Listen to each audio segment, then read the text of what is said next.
नमस्कार, आप सभी का स्वागत डीडी न्यूज पर। मैं हूं मुकुल शर्मा। पिछले एक दशक में देश में अभूतपूर्व इंफ्रास्ट्रक्चर का विकास हुआ है। एक दिन पहले ही स्वतंत्रता दिवस के मौके पर प्रधानमंत्री नरेंद्र मोदी ने इस बात का भी जिक्र किया कि कैसे सरकार बेहतर इंफ्रास्ट्रक्चर के साथ देश में हर जगह बेहतर कनेक्टिविटी प्रदान करने में सफल रही है। रेल हो या रोड हो, पोर्ट हो या फिर एयरपोर्ट, सरकार की नीति, नियत और निर्णय देश को विकसित भारत बनाने के लिए गति प्रदान कर रहे हैं। इसी के तहत ही आपको बता दें, शहरी इलाकों में सार्वजनिक परिवहन सुविधा को बेहतर बनाने के लिए शुक्रवार को कैबिनेट ने 5 अहम फैसले लिए हैं। इन निर्णयों का उद्देश्य मध्यम वर्ग को इजी ऑफ लिविंग प्रदान करना है, शहरों की आर्थिक वृद्धि को बढ़ावा देना है।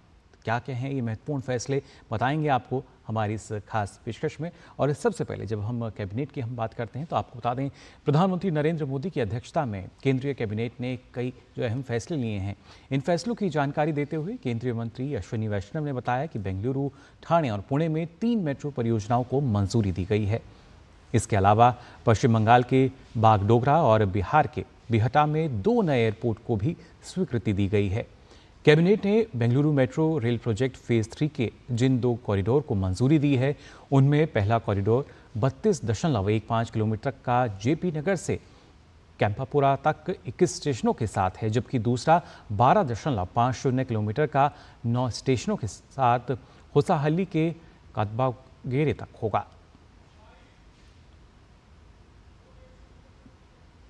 आज बेंगलोर मेट्रो का फेज 3 सैंक्शन हुआ है 15,600 करोड़ रुपीस में।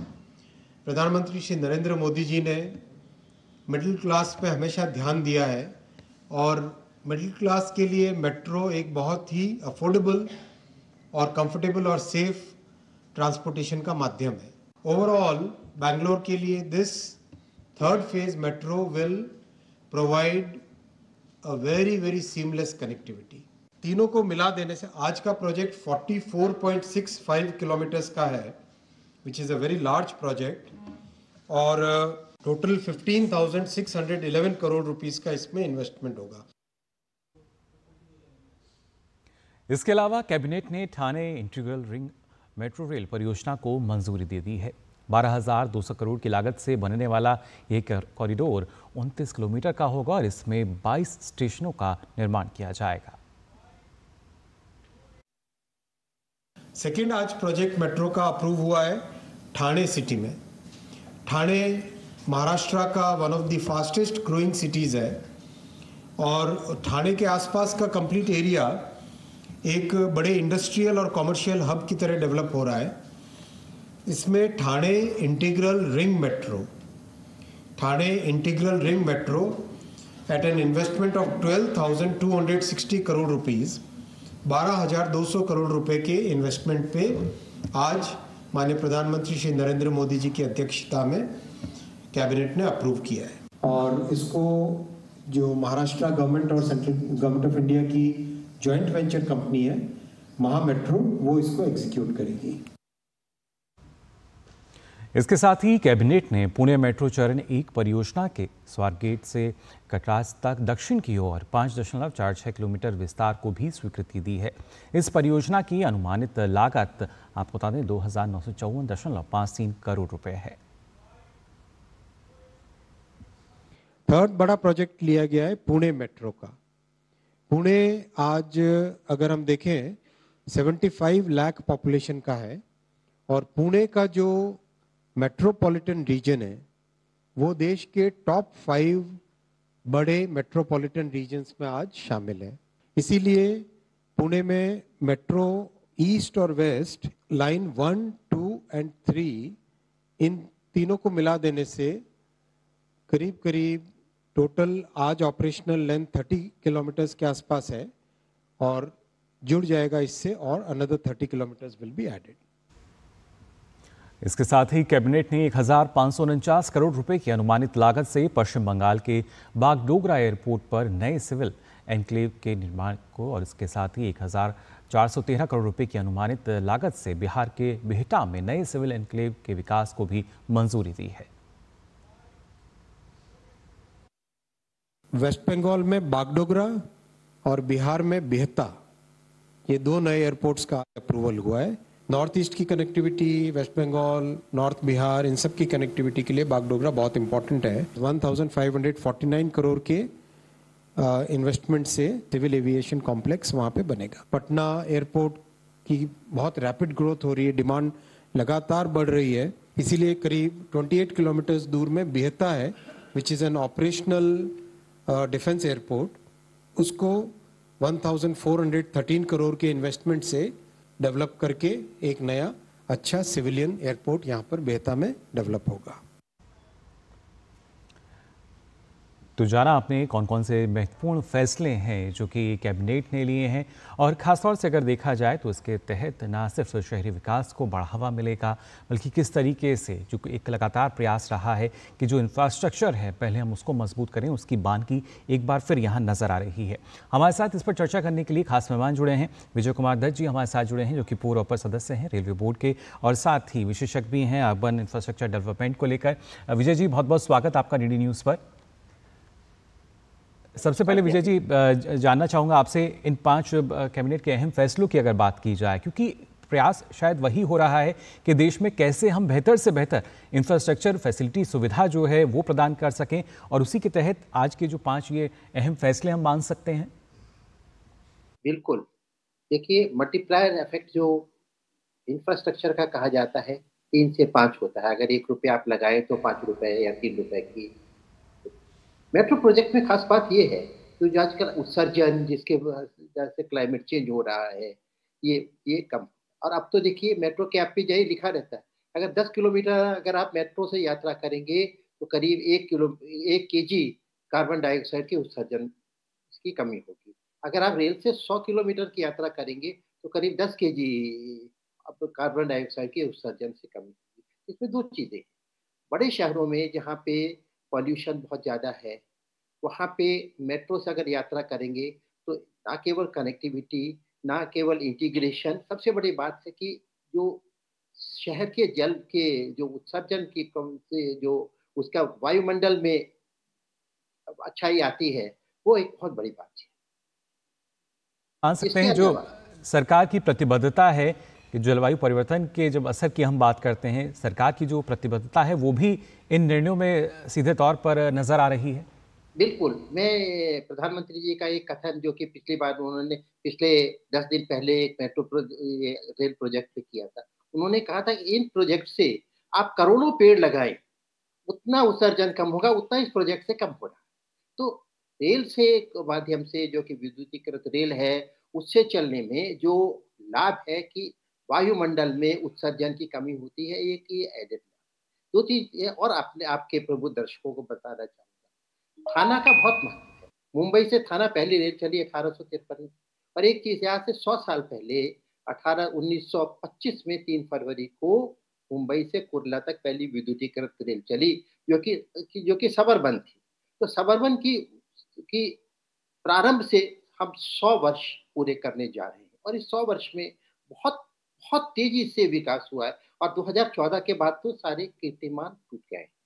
और मेट्रो जहाँ-जहाँ मेट्रो बढ़ती जा रही है, ये हम उत्सर्जन की कमी करते जा रहे हैं, और जो कि लक्ष्य है कि कार्बन न्यूट्रल बनाने का भारत को 2070 तक, और 2030 तक रेलों को कार्बन न्यूट्रल बनाने का। तो पहला स्टेप तो आप विद्युतीकृत करेंगे, उसके बाद बिजली को अगर आप अक्षय ऊर्जा से देंगे तो कार्बन न्यूट्रल हो जाएगा, और जैसे-जैसे देते जाएँगे तो कार्बन न्यूट्रलिटी में, कनेक्टिविटी में, मल्टी मोडल इंटीग्रेशन में, इन सब में इन परियोजनाओं का बहुत ज़्यादा लाभ होगा। जी और जिसको बिल्कुल। कहते हैं ना कि मल्टीप्लिकेशन फैक्टर बहुत ज़्यादा है, 3 से 5 है। जी बिल्कुल विजय जी, लेकिन खासतौर से पुणे की जब हम बात करते हैं, ठाणे की हम बात करते हैं, तो यहाँ पे जनसंख्या के लिहाज से भी अगर देखा जाए, काफ़ी जनसंख्या जो है वो इन शहरों में रहती है, और उसके साथ साथ सरकार प्रतिबद्ध रहती है कि हमें जो शहरी विकास है उस पर भी ध्यान देना है, हमें रोजगार सृजन भी करना है। तो उसके ज़रिए जैसा आप कह रहे हैं कि मल्टीपल फैक्टर जो है वो हर एक परियोजना से जुड़ा होता है, तो सीधे तौर पर वहाँ भी एक असर जो है हम देख पाएंगे। बिल्कुल, बिल्कुल देख पाएँगे। और थाना तो देखिए, जो बम्बई का जो इंडस्ट्रियल एरिया है वो थाना है। सारे वर्कर, सारी नौकरियाँ, कनेक्टिविटी, तो थाने में अगर ये जो सर्कुलर ये मेट्रो आएगी, ये जो हमारा वर्कर है, जो हमारा नौकरी वाले लोग हैं, उनके लिए बहुत लाभ होगा। और लाभ ही, एक तो कनेक्टिविटी होगी और दूसरा उत्सर्जन में कमी होगी। जी। जो आप बसेस की कमी होगी, अगर रोड ट्रांसपोर्ट की कमी होगी तो उस शहर का वातावरण भी शुद्ध होगा। जी बिल्कुल विजय जी, और इसके साथ साथ मेट्रो की तो हम यहाँ बात ही कर रहे हैं, लेकिन जो एयरपोर्ट की अगर बात की जाए, हमने देखा पिछले एक दशक में किस तरीके से लगातार एयरपोर्ट्स की संख्या जो है देश में बढ़ी है, और उसके साथ प्रयास ये भी हुआ कि आम आदमी की जो पहुँच है, उड़ान योजना की शुरुआत की गई थी कि वो भी इसका लाभ ले सके। उसको मूर्त रूप किया गया है। और देखिए, हर व्यक्ति को इमरजेंसी होती है, जल्दी पहुंचना होता है, तो जो एयर ट्रांसपोर्ट की जो पहल है, अब बागडोगरा है, जी। बेहटा है, अब इनसे इन जो जो हमारे वर्ग है, जिनको जो मध्यम वर्ग कहते हैं और इमरजेंसी में सब है, कोई बीमार है, जाना है, इसमें बहुत ज़्यादा इसमें मदद मिलेगी। और जी। जो कनेक्टिविटी है, क्योंकि देखिए अर्बन सेंटर्स हैं, बीमारी में जाना है, इमरजेंसी में जाना है, नौकरी के लिए जाना है, साक्षात्कार के लिए जाना है, तो इसमें बहुत ज़्यादा ये दोनों, बागडोगरा का एयरपोर्ट और बिहटा का एयरपोर्ट बहुत बहुत इसमें मदद करेगा। जी, और खासतौर से विजय जी अगर देखा जाए, जो लगातार सरकार फैसले ले रही है, क्योंकि नीतियों की बात की जाए, नियत की बात की जाए, जो निर्णय काफ़ी अहम होते हैं जब उनका क्रियान्वयन होता है, कहीं ना कहीं जो मध्यम वर्ग है उस पर भी सरकार का एक फोकस है, प्राथमिकता है कि कैसे, जैसे आप अभी कह ही रहे थे कि जो ईज़ ऑफ लिविंग है उस पर और ज़्यादा ध्यान दें। जी हाँ, जी हाँ, ये जो प्रयास हैं, न केवल मध्यम वर्ग, जो कि हमारे गरीब वर्ग है, उनके लिए भी बहुत बहुत ही अच्छा है। और देखिए, मैं उदाहरण देता हूँ, दिल्ली में इतने वर्षा हुई कि सब, लेकिन मेट्रो तो चल रही। जी। तो जब हमारे एक वर्कर ने कहा कि साहब मैं तो मेट्रो से पहुंच जाता हूँ, और समय से पहुंच गया। हम्म। जब सारी दिल्ली में रोड ट्रांसपोर्ट रुका हुआ था, मेट्रो चल रही थी। तो जी। ये जो प्रयास हैं, ये मिशन भी है, कंट्रोल भी है, कनेक्टिविटी, और बिल्कुल अगर मेट्रो से चले तो आप विद इन मिनट कह सकते हैं, इतने बज के इतने मिनट पर पहुंच जाऊंगा, जो जी। कि रोड से कहना संभव नहीं है। जी, अब क्योंकि आपने दिल्ली का जिक्र किया कि यहाँ पे किस तरीके से बारिश के दौरान स्थिति बन जाती है, बेंगलुरु की भी अगर खास तौर से हम बात करें, क्योंकि वहाँ के लिए भी जो एक अहम फैसला लिया गया है मेट्रो को लेकर भी। और बेंगलुरु ऐसा एक शहर जहाँ पे ना जाने कितनी ही, अगर जब युवाओं के नज़रिए से हम देखते हैं, रोज़गार के नज़रिए से हम देखते हैं, तो वहाँ पे क्या एक हम मान सकते हैं कि जितनी तमाम सुविधाएँ दी जाएंगी तो वो वैश्विक स्तर पर भी वो कहीं ना कहीं ध्यान में रहती हैं कि अगर भारत हम सफ़र कर रहे हैं, भारत अगर हम जा रहे हैं, तो वहाँ के जो शहर हैं उनकी क्या स्थिति है, इसको ध्यान में रखते हुए भी लगातार सरकार अहम फैसले ले रही है, परियोजनाओं को ला रही है। जी हाँ, बिल्कुल। और बेंगलोर बहुत ही महत्वपूर्ण भारत का शहर है, जिसको आईटी सिटी कहते हैं, और इसको मॉडर्न होना ही चाहिए। और जो बेंगलोर में समस्या का, बेंगलोर का नक्शा देखें तो जो उसका रिंग है, जो कि रेलवे के है, और जो कि उसके कनेक्टिविटी रेडियल्स हैं, इसमें यदि इसको विद्युतीकृत किया जाता, बहुत सालों से 2000 से 1995 से कह रहे हैं, लेकिन एक जो बेंगलोर का सबर्बन प्रोजेक्ट सेंक्शन हुआ है, जो बहुत तेजी से चल रहा है। और जी। उसके अलावा रेडियल में जो कि मेट्रो आ रही है, जिसका एक फेज सी अभी घोषणा हुई है, इससे बेंगलोर की कनेक्टिविटी बहुत बहुत बढ़ जाएगी। और जी। दूसरी चीज ये है कि कनेक्टिविटी इको फ्रेंडली मैनर में बढ़ेगी, इससे एमिशन नहीं बढ़ेगा। और बेंगलोर वर्ल्ड क्लास सिटी तो आईटी की वजह से है ही है, और जी। वो इससे इतनी कनेक्टिविटी बिल्कुल डिजर्व करता है, और ये काम हो रहा बहुत ही अच्छा, सराहनीय काम। जी बिल्कुल, और इसके लिए लगातार सरकार प्रयास कर रही है, अहम फैसले लिए जा रहे हैं। और इससे पहले भी हमने देखा तमाम तरह की योजनाएं आई, स्मार्ट सिटी की बात की जाए या जो तमाम ऐसी योजनाएं हैं जिनको बल दिया गया, इस पर आगे भी हम आपसे विजय जी चर्चा करेंगे। लेकिन उससे पहले एक छोटे से ब्रेक के लिए हम यहाँ रुक रहे हैं। ब्रेक के बाद आएंगे तो हमारे दर्शक जो हैं उनको और बताएंगे किस तरीके से ये जो महत्वपूर्ण निर्णय आज लिए गए हैं कैबिनेट में, इनका लाभ आम जनता को मिलेगा और कैसे जो देश है विकसित देश बनने की राह पर और तेज गति से आगे बढ़ सकेगा। जल्द हाजिर होते हैं। बात जब पीढ़ियों के लिए बनने वाले घर की हो तो जिम्मेदारी बड़ी हो जाती है। गैलेंट समझता है ये जिम्मेदारी। अब डबल एम रिब्स के साथ गैलेंट एडवांस टीएमटी रीबार, निर्माण का रियल हीरो।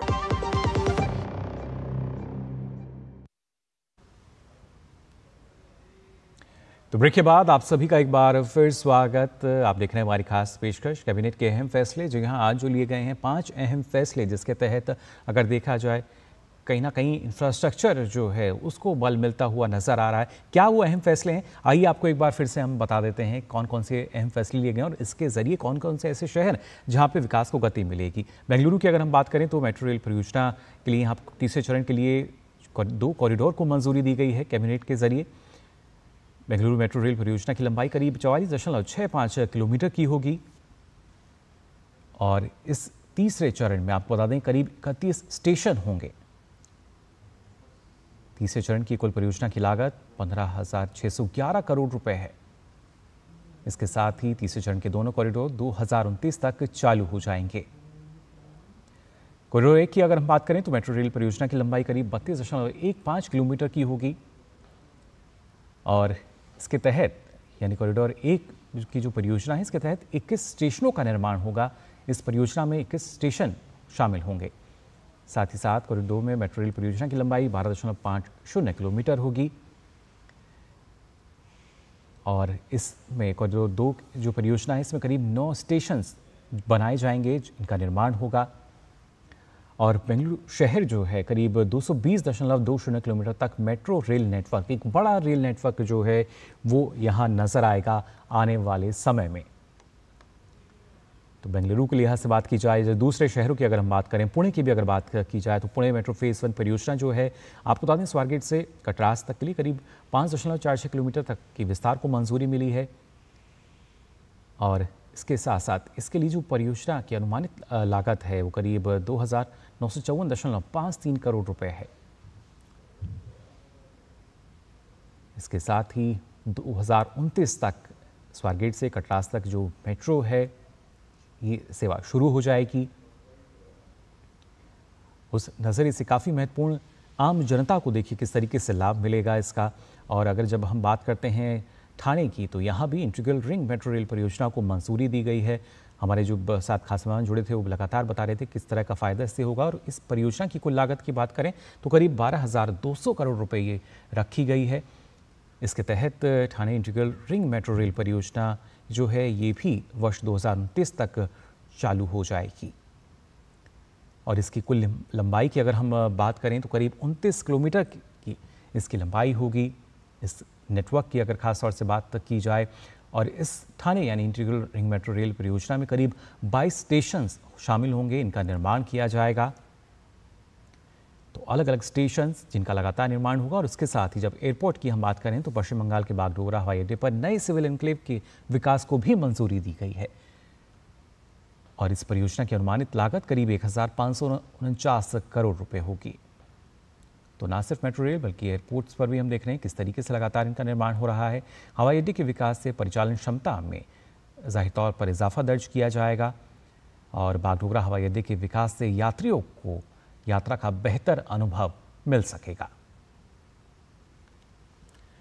साथ ही अगर बात की जाए खासतौर से बिहार के पटना की बिहटा की तो यहाँ भी एक नए सिविल एनक्लेव के विकास को मंजूरी दी गई है और इस परियोजना की अनुमानित लागत 1,413 करोड़ रुपए होगी।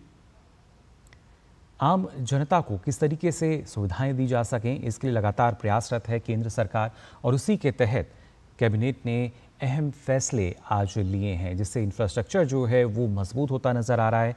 और जैसा इसका जिक्र लगातार प्रधानमंत्री करते आए हैं कि देश की जब हम बात करते हैं तो ये ज़रूरी कि कैसे हम यहाँ पे इंफ्रास्ट्रक्चर का निर्माण कर रहे हैं।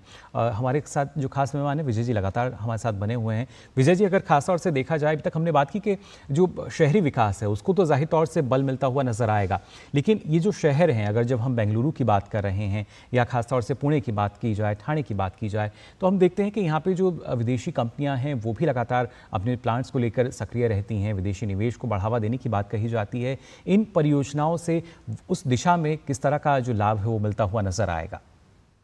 देखिए, 2-3 चीजें जो हमारे तकनीकी दर्शक हैं उनके लिए बताना चाहिए जी। पूना मेट्रो को पहली बार क्रेडिट है कि aluminium body coaches Poona metro में लगे हैं, पहली बार भारत में। और जब एल्युमिनियम का रखता है तो वेट कम हो जाता है, ऊर्जा एनर्जी एफिशिएंसी बढ़ जाती है जी। ये काम पहली बार पूना मेट्रो में हो रहा है। इसके अलावा एक चीज और मैं बताना चाहूंगा। जी। देखिए, 2 तरह की ट्रैक्शन है। एक तो ऊपर 25,000 वोल्ट है जिसपे एनर्जी एफिशिएंसी होती थी। भारत की मेट्रो है जैसे दिल्ली मेट्रो है जिसमें कि वो लगाई गई जिससे ऊर्जा जी। देखिए कई जगह पे ये 750 वोल्ट डीसी। अब जो नई मेट्रो जैसे आगरा आई है, लखनऊ आई है और ये जो मेट्रो आई है, उसकी ऊर्जा दक्षता उतनी ही की जाए जितनी की ओएचई की है। एक नई पहल इसमें यह है कि इन्वर्टर लगा के जब ब्रेक लगती है तो बिजली वापस चली जाती है और दूसरी ट्रेन के लिए चली जाती है और एक्सेस होती है तो ग्रिड में वापस हो जाती है। तो इन मेट्रो में जो ऊर्जा दक्षता मिलेगी, एनर्जी एफिशिएंसी मिलेगी, वो 35 से 40% अधिक होगी एग्जिस्टिंग मेट्रो से। तो ये जो तकनीकी आयाम है जिसको कहते हैं Unnat Bharat, made in India Bharat और made in design in India, और जहाँ पे हमारे तकनीकी इंजीनियर्स ने नई पहल की है और नई चीजें की हैं जिससे कि एनर्जी एफिशिएंसी को बचाया है, को बढ़ाया है। तो ऊर्जा भी कम होगी, उत्सर्जन भी कम होंगे। तो ये नए आयाम इसमें स्थापित किए गए।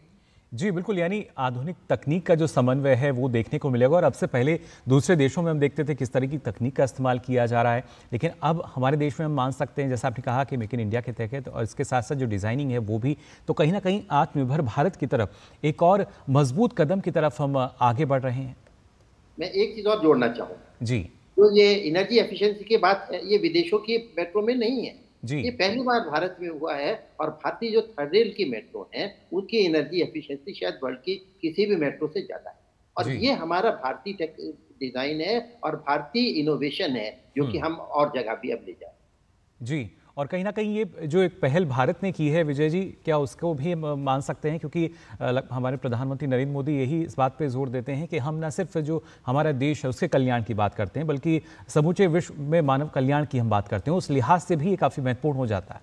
बिल्कुल ये महत्वपूर्ण है। और देखिए ढाका मेट्रो हमारे भारत ने बनाई है और जगह भी मेट्रो, मॉरिशस की मेट्रो बनाई है और जगह भी बनाई है। और अब जब हम लेटेस्ट टेक्निक हैं तो भारत, तो ये तकनीक को हम विदेशों में भी ले जाएंगे। तो ये जो प्रधानमंत्री जी ने कहा विश्व कल्याण, और एक बात अच्छी ये देखिए, अब हम हाइपर लूप पे काम करें, 1100 किलोमीटर प्रति घंटा की रफ्तार से चलने वाली ट्रेन पे काम कर रहे हैं, हम बुलेट ट्रेन पे काम कर रहे हैं। मतलब सारे तकनीकी, देखिए हम क्यों ले जाए, कोई क्यों हमसे तकनीक लेगा, तभी लेगा जबकि हमारी तकनीक विश्व स्तरीय होगी, अच्छी होगी। और जो प्रधानमंत्री ने कल 15 अगस्त के भाषण में कहा, इंडस्ट्री 4.0 का हब भारत को बनाएंगे। जी, इंडस्ट्री 4.0 का हब ये है कि उसमें शुरू से लेके अंत तक सारे गुणवत्ता हो। तो इसका हब बनाना एक बहुत बड़ी घोषणा है, बहुत बड़ी घोषणा है और एक बहुत बड़ा संदेश है कि भारत तैयार है कि विश्व की किसी भी तकनीक में, अर्बन ट्रांसपोर्ट हो, रेल ट्रांसपोर्ट हो, हम लेटेस्ट टेक्नोलॉजी को निर्यात करने के लिए आज हम तैयार। जी बिल्कुल, आधुनिक तकनीक का तो इस्तेमाल लगातार होगा ही, लेकिन इसके ज़रिए, क्योंकि अगर देखा जाए विजय जी, जब हम रोज़गार सृजन की बात करते हैं, किस इन परियोजनाओं से कितनी संख्या में आपको लगता है कि जो रोज़गार के नए अवसर हैं वो आने वाले समय में अब नज़र आएंगे? बहुत बहुत तरह से, जैसे इंडस्ट्री 4.0 की जो प्रधानमंत्री जी ने बात की, जी, डिज़ाइन से, मैन्युफैक्चरिंग से, उसके बाद ऑपरेशन से, यूटिलाइजेशन से, हर जगह पे जॉब्स सृजित होंगे। और दूसरी क्या है, देखिए मेट्रो हो या रेल हो, जी, जो इसका जॉब का भी मल्टीप्लायर फैक्टर है। देखिए जो आदमी सामान ढो रहा है, जो आदमी सामान लेकर आ रहा है, जी, तो एक तो डायरेक्ट जॉब है, एक इनडायरेक्ट जॉब क्रिएशन भी बहुत ज्यादा। जैसे मैं कहूँगा कि देखिए रेल कर्मचारी तो कहिए 17 लाख है, जी, लेकिन अगर आप टोटली जो लोग कोई आउटसोर्स हैं, कोई लगे हुए हैं, तो 60 से 70 लाख 1 करोड़ लोग लगे हुए हैं, जी। और ये दिना दिन जिस तरह से बढ़ता जा रहा है, मेट्रो बढ़ती जा रही, रेल बढ़ती जा रही है, ये आयाम और बढ़ते जा रहे हैं। जी बिल्कुल, और जैसा आपने कहा था कि एल्युमिनियम का जो इस्तेमाल है वो इनमें किया जा रहा है और एनर्जी एफिशिएंसी इसमें नज़र आएगी, साथ ही साथ सीमेंट का इस्तेमाल, तो कहीं ना कहीं जो खपत होगी ये हमारे देश की अर्थव्यवस्था को भी और ज़्यादा मजबूती देती हुई नजर आएगी परियोजनाएं। इसमें कोई शक नहीं, बिल्कुल देगी और बहुत ज़्यादा मजबूती देगी। और एक संदेश जाएगा कि भारत की जो तकनीक है, भारत का जो प्रोडक्शन है विश्व स्तरीय है और कहीं भी विश्व में इस्तेमाल हो सकता है, जो बहुत बड़ा संदेश है। जी बिल्कुल, और साथ ही साथ एक जो अहम संदेश है जिसकी तरफ लगातार हम आगे बढ़ रहे हैं वो है विकसित भारत का। उसको अगर देखा जाए तो क्या माना जाए विजय जी, उस लक्ष्य को पाने के लिए एक महत्वपूर्ण कदम, और ये शायद इस तरह के निर्णय आने वाले समय में हमें और भी नजर आए। बिल्कुल, देखिए ये तो स्टेप है। मोदी जी ने जो कहा है, जी। 2047 में विकसित भारत हो जाएगा। 2070 में उन्होंने कहा, जिसको बढ़ाना चाह रहे हैं, कि भारत कार्बन मुक्त हो जाएगा। जी। 2030 में भारत की रेल कार्बन मुक्त हो जाएगी, और इसके लिए भारतीय रेल एक ही रेल है विश्व में जो कि पूरी तरह से इलेक्ट्रिफाइड है। इस वर्ष ये पूरी तरह से इलेक्ट्रिफाइड हो जाएगी। इलेक्ट्रिफाइड हो जी। जाएगी तो बिजली से रेल चलेगी, और बिजली में जो अक्षय ऊर्जा की मात्रा बढ़ती जाएगी, बढ़ती जाएगी, बढ़ती जाएगी, और 2030 तक 100% हो जाएगी। जी। तो विश्व की एक ही रेल होगी जो कि कार्बन मुक्त होगी। तो जी, रेल बिल्कुल। कार्बन मुक्त होगी, मेट्रो रेलवे कार्बन मुक्त होगी, और आयाम कार्बन मुक्त होंगे, तो भारत कार्बन मुक्त होगा। और भारत देखिए विशालतम देश है, तो अगर भारत कार्बन मुक्त होगा तो विश्व कार्बन मुक्त होगा। जी, बिल्कुल। और भारत तो विश्व बंधु है, उसी का एक और उदाहरण हम कह सकते हैं इन फैसलों के जरिए निकलकर सामने आया। फिलहाल विजय जी, आपका बहुत बहुत शुक्रिया हमारे साथ जुड़ने के लिए। बहुत बहुत धन्यवाद। जय हिंद। तो कैबिनेट की तरफ से महत्वपूर्ण फैसले लिए गए हैं, और लगातार ये जो फैसले हैं देश को मजबूती प्रदान कर रहे हैं और उसको विकसित भारत बनने की दिशा में और ज़्यादा गति प्रदान कर रहे हैं। ये नया भारत है जो कि लगातार आगे बढ़ रहा है। फिलहाल के लिए इस पेशकश में बस इतना ही, लेकिन देश और दुनिया की तमाम खबरों के लिए आप देखते रहिए डीडी न्यूज़। मुझे दीजिए अनुमति। नमस्कार।